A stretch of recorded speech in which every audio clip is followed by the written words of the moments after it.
this mastermind, no, this strategy that business people, successful people have been using, even ngayon, di ba, yung narinig ko sila, Bo Sanchez, meron silang Truly Rich Club na mastermind din talaga na mga business people na kasama niya dun, yung mga billionaires, di ba? And really talking about big projects and everything. But, it doesn't have to be business lang eh. Pwede din parenting, di ba? You get to know other people, get to know other parents who you feel are aligned to the values that you have. May mga homeschooling parents, di ba? Right. Or meron namang iba, like I'm researching on conscious parenting, di ba? Ganun. So, you can mastermind with those people para malaman mo kung how to be a better parent. Or ano yung approach ng ibang mga parents na, ano yan?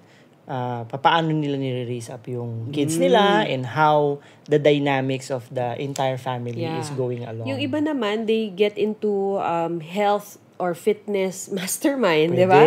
Meron ako nakilala recently na she has this page or group pa yun na no excuse moms. Wow, I love it, no? Nagpo-post sila doon ng mga exercise, ganyan. So, I love it that, this kind of access is there for us and the information is just available. It's just up to us to really seek for it and really ask for support. Yeah, and you know what? There are some people who pay huge amounts of money to get into a mastermind group with certain personalities, di ba? Or people of certain stature or net worth. Gaya nga nung sinabi ko kanina, di ba? Si Tony Robbins, meron siyang business masterclass. Wow. Which fosters a mastermind alliance among CEOs, among multi-millionaires or billionaires all over the world. And ang kick-off nila is dun sa kanyang island in Fiji. Wow, diba? Doon niya tiniti up yung purpose ng business masterclass na yun. And then, later on, they engage in regular mastermind class virtually na lang. Kasi, siyempre, yung iba uuwi na sa mga countries nila. So, some people are really willing to pay and invest to somehow pick the brains of those who are very successful na, di ba? Oo. And in relation to that, yung, di ba sinasabi ni John Maxwell, the strength of the team is affected by your weakest link, di ba? And so, if you feel na ikaw na yung pinakamagaling sa grupo mo, maghanap ka ng mas magaling pa sa'yo, di ba? Kasi you will go to that kind of consciousness. Kumbaga, yung higher consciousness, you will seek for it. Kasi yung mga kasama mo, yung kausap mo, ganun klase yung consciousness. And maybe, eventually, kasi alam naman natin, di ba, thoughts become things. Or, kumbaga, doon naman nagsisimula yung success, 'di ba? Yung pagiging bilyonaryo ng mga ka-mastermind mo, 'di ba? Baka maging average ka na rin doon sa mga tao na kasama mo parate, 'di ba? Parang yung sinasabi na you are the average of the top 5 people that you always hang around with. Kaya nga sabi ni 'di ba, ni Rex Mendoza, naalala ko kasi sumali siya diyan sa Truly Rich Club na mastermind group, and ang mga kasama niya doon sila Edwin Lee ba yun, yung sa COL, sa Call Financials, ganyan. Naalala ko to, di ko ba, diba? Kasi yun yung kwento niya. Kasi dati parang sabi niya, ang yabang ko, diba? Parang ganito, ganyan. So nung sumali daw siya doon sa Truly Rich Club na mastermind, oh my gosh, yung yabang nung isang tao, mas malaki pa. Kasi siya, kung kunwari, meron siyang maybe like ilang condos o ilang sasakyan, yung kausap niya, my gosh, diba? Parang buong community, buong village yung pag-aari. So parang yung yabang niya, parang, ay, maliit lang pala. Diba? So that's good. And somehow it expands your consciousness. Yes, diba? Yun naman yung doon. Pinaka-objective niya is really to expand your consciousness, to expand your theory of space na, uy, posible pala. Yes. Na kung halimbawa, 6-figure, 7-figure pa lang ang kaya mong paniwalaan, once you get into a mastermind alliance of people na higher yung net worth nila, then sasabihin mo na, ay, possible pala ang 8, 9, 10 figure na income. Oo. Diba? Yung kausap ko nga the past days, no, when I was in Cebu, parang, ay, hindi na ako pumunta ng Paris kasi kinash in ko na lang. Ilang beses na ako napunta ng Paris? 4 na. Parang sawa na ako. Wow, ang sarap naman nun. Gusto ko pang pumunta nun. Diba? Tapos, ay, pumunta ba kayo dun sa ganito-ganyang mga outlet or dun sa shopping area na ganito-ganyan? Wow, ang mga pinag-uusapan, LV, Gucci, mga ganyan, diba? So, ako din, nakinig lang talaga ako. Parang, wow, ito pala yung mga kasama ko dito, no? Parang, ang LV, ang Gucci, parang it's just like a simple item na pwede mong mabili, diba? And yun yung gusto mong makasama. Kasi yung mga kasama mo, diba, yung reklamo na lang na walang pera, diba? Ay, yung nabasa ko sa post na, money can't buy happiness. Pero yung nagsabi naman nun, walang pera talaga, diba? So, hindi niya talaga, hindi niya mabibili. Hindi siya masaya. Yun lang. Yeah. So, siguro, ang tanong ko na lang din sa'yo, kasi, diba, we've been practicing masterminding with a lot of people, and pinaka-constant naman natin naka-mastermind talaga is si Coach Ras. Ano yung mga bagay na na-experience natin or naging benefit para sa atin to be masterminding with a lot of people? Yeah, why not, di ba? Sige, mamaya may question din ako sa'yo. Sige. Ano yun? Ano yung nakuha ko kay Coach Ras? Or sa pagpapractice ng mastermind in general? Well, with Coach Ras kasi, since siya yung higher boss, no, or leader, when sabi nga niya, if you feel down, you go up. When you feel good, or if you are up, you go down. You go to your downlines, parang ganun. So when I have this a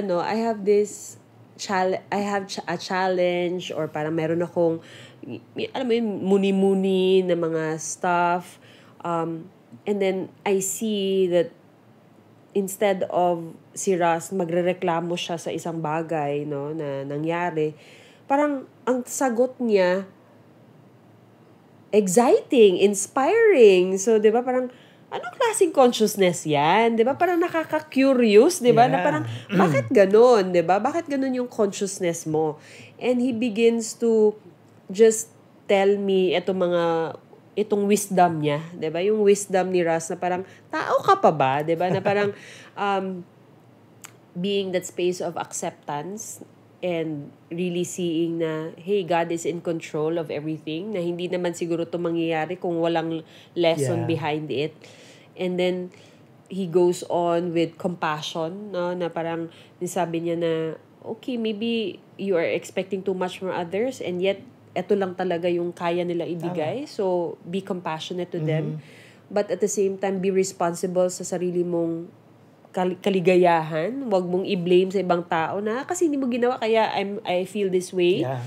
But lastly, it's also being able to really, yung last niya, being in that space of surrendering and forgiving yourself na, okay, this is what happened. Meron din akong contribution dito, but you're willing to move forward. And that kind of shift in perspective, in energy, it takes so much practice, higher consciousness, higher mindset of a person na magagawa mo talaga yan. Na parang, wow, nagka-problema na, exciting, di ba? Parang, ano yan? How can it get any better than this, di ba? So, and that's one of the benefits that ako personally got masterminding with Coach Ras. So, it's really more of how you now look at things, di ba? Parang kung before, maraming complaint, as if the world is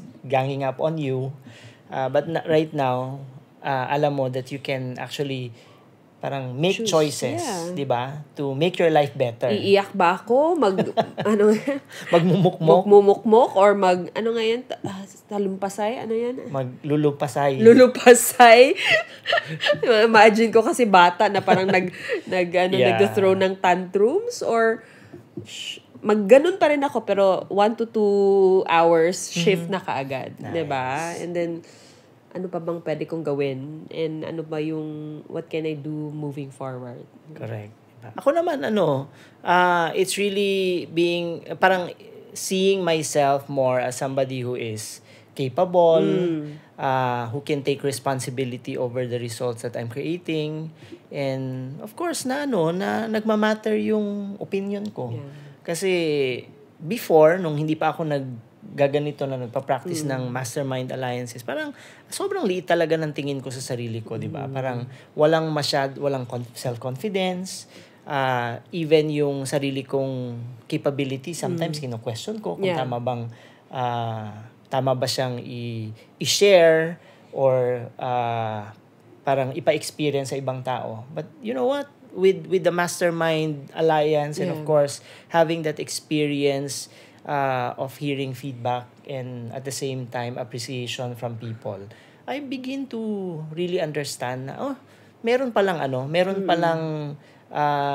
worth or value yung mga opinions ko, even yung mga ginagawa ko within our own circle or community. Okay, so ako naman mag-question. Sige, no? go. G. Kung meron kang gustong ka-mastermind, ngayon, buhay or patay, alive or not, sino yung top 3 na lang, top 3 people na gusto mong ka-alliance, mastermind alliance? Local, international. Kahit sino. Bahala ka na, siguro, one would be Bill Gates. Yan. Si Bill Gates. Kasi parang masyado siyang, di ba? Masyado siyang intellectual. Okay, go. Second, siguro si Steve Jobs. Wow. Patay na. Yeah, kasi, di ba? Galing din sobrang, siya. napapopularize niya ang Apple, di ba? Ang iOS. Kuyawa. And then, siguro pangatlo, I still want to continuously mastermind with Russ Huson. Wow. Okay. Yeah. Wow. Kasi yun nga parang iba yung perspective niya sa buhay. Pero kung magdadagdag siguro ako sa babae naman siguro si parang gusto ko rin kausap si Oprah Winfrey kasi make sense yung mga sinasabi niya. Wow. Sige. Ako naman, si Tony Robbins, of course, diba? Gusto ko siyang maka-mastermind. Number 2, si Wayne Dyer. Nice. Number 3, si Oprah. Pero kung magdadagdag ako, baka si Elon Musk. Diba? Yeah.